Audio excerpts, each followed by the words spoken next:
বাজার অনেক কমে গেছে, অল্প আছে, যে কারণে আজকে গিয়েছিলাম সকালবেলায় বাজারে। বাইরে প্রচন্ড রোদ, প্রচন্ড রোদ, মানে পারা যাচ্ছে না, এতটাই রোদ। তো গিয়েছিলাম হেঁটে হেঁটে, ফিরেছি টোটো করে, কাছেই বাজার, তাও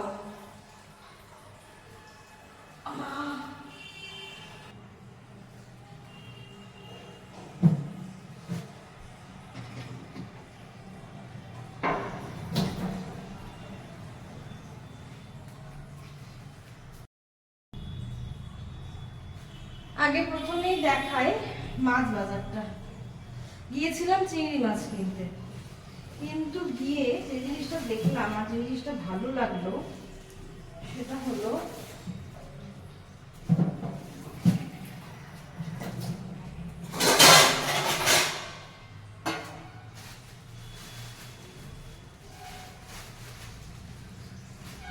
এইরকম সাইজের ট্যাংরা মাছ।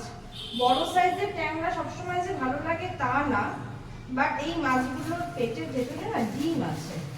তো গুনে গুনে 6 পিস মাছ নিয়েছি, 600 গ্রাম ওয়েট হয়ে গেছে, মানে এক একটা মাছ বলতে গেলে 100 গ্রাম করে।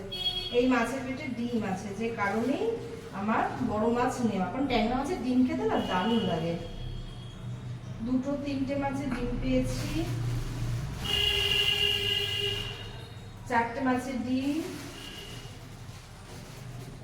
2টো মাছে মনে হয় ডিম নেই, ওটা তেল।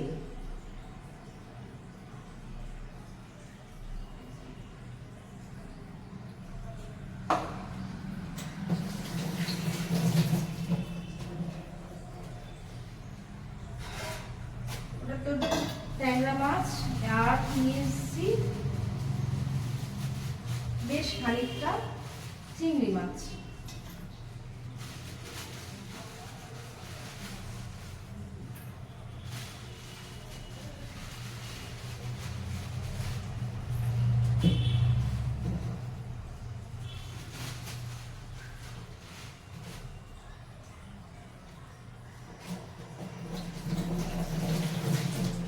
এই হলো আমার ট্যাংরা আর এই হলো আমার চিংড়ি।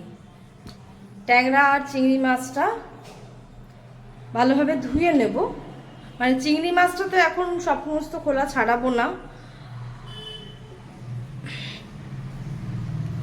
ট্যাংরা মাছটা ধুয়ে রাখছি, আর চিংড়ি মাছটা সমস্ত খোলা আমি ছাড়াবো না। কালকে একটু এঁচোড় চিংড়ি করার ইচ্ছা আছে, যে কারণে আজকে একটু বাজারে গিয়েছিলাম চিংড়ি মাছটা নিয়ে আসতে। কারণ এঁচোড়টা এর মধ্যে একদিনকে বেরিয়েছিলাম, কাঁচা লঙ্কা ছিল না, রান্না করতে করতে বেরিয়েছিলাম, যেগুলো ভিডিও করা হয়নি, কতগুলো দিন মিস হয়ে গেছে। তো বেরিয়েছিলাম, গিয়ে দেখলাম একটা এঁচোড় বেশ পছন্দ হলো, তো নিয়ে নিয়েছিলাম। তো সেইখান সে তবে থেকেই আমার ফ্রিজ সেটা রয়ে গেছে। চিংড়ি মাছটা নিয়ে এসছি, এবার কালকে তো চিংড়ি করবো। আজ মঙ্গলবার, আজকে আমি পুরো দিনটাই কিছু না খেয়েই কাটাচ্ছি, সেটা আমি পরে বলছি, আগে বাজারটা দেখিয়ে নি তারপর।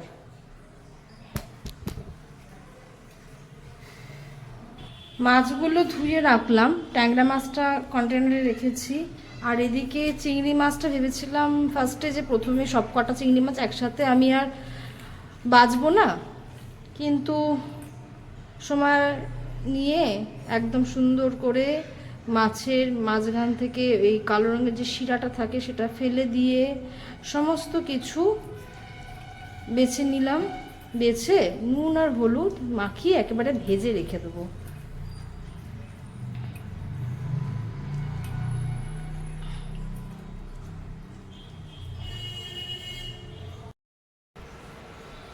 এপাশে চিংড়ি মাছটা ভাজা হচ্ছে, আর তারপরে বেগুন, একটা কচি লাউ, আর তার সাথে চিংড়ি মাছও এনেছি, তার সাথে পটলও এনেছি, পটল চিংড়ি করে দেবো।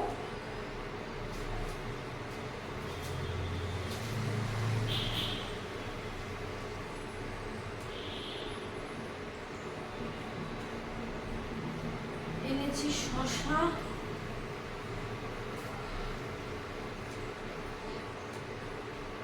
একটা ভালো পেঁপে এনেছি, আমাকে বলেছে এই পেঁপেটা খুব ভালো হবে। হচ্ছে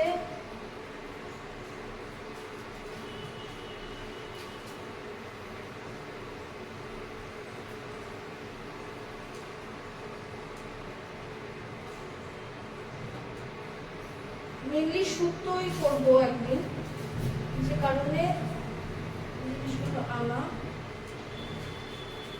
দুটো রাঙা আলু এনেছি, শুক্তো দিলে না টেস্ট খুব ভালো হয়, যে কারণে নিয়ে আসা। আদা নিয়ে এসেছি 250 মতো,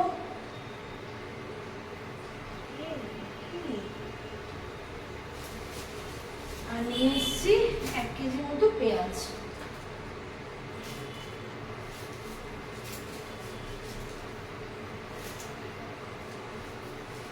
এই আমার বাজার।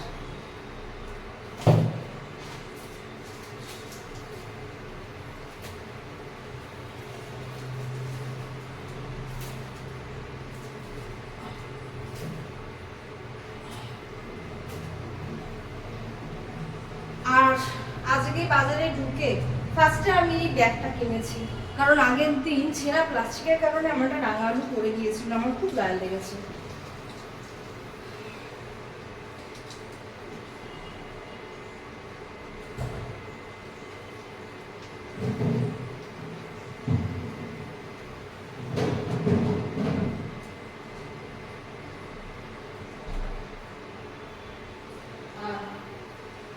দুদিন আগে এনেছিলাম এঁচোড়টা আজকে আমি কাটবো। এই হলো আমার আজকের বাজার।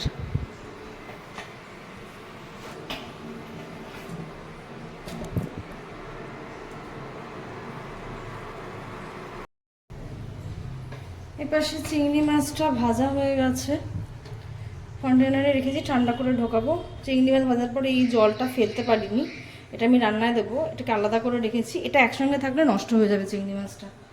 আর এদিকে এই এঁচোড়টা কেটে রাখি। জানি আজকে আমার অনেকটাই পরিশ্রম হচ্ছে, কিন্তু তবুও করে রাখি কাজটা, তারপর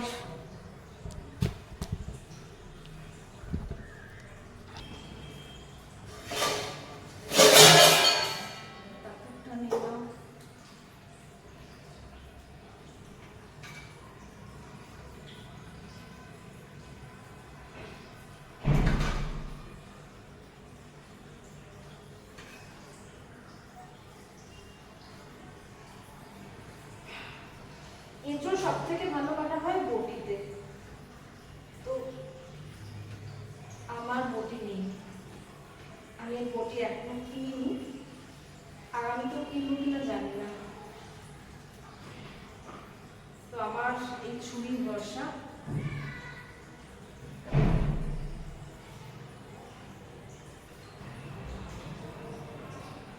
খোসাটাই তো ছড়াতে পারছি না।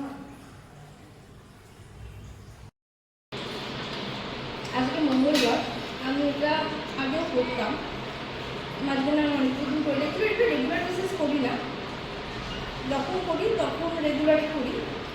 মিনস বলতে চাইছি যে হ্যাঁ, আমি 7টা সপ্তাহ করবো, কি 14টা সপ্তাহ করবো, কি 21 সপ্তাহ করবো, এরকমভাবে আমি জিনিসটা করি। যখন 7 সপ্তাহ কমপ্লিট হয়ে গেল, তারপর আমি আর এই জিনিসটা করি। সেটা হচ্ছে কি, হনুমানজির পুজো করি, সকাল থেকে শুধু জল খাই, জল ছাড়া অন্য কিছু খাই না, জল ছাড়া আমি থাকতে পারবো না, শুধু জল খাই। আর কোনোরকম কোনো তৈরি করা ফুড খাই না। তারপর সারাটা দিন শুধু জলটা থাকার পরে আমি পুজো করি, হনুমানজি বাড়িতেই নিজের মতো করে পুজো করি, যতটুকু নিজে সম্ভব হয় ততটুকুই করি। তারপর কিছু সলিড ফুড খাই। আজকে শুধু দুধ খেয়েছি, মেনলি আমি এরকমই থাকি।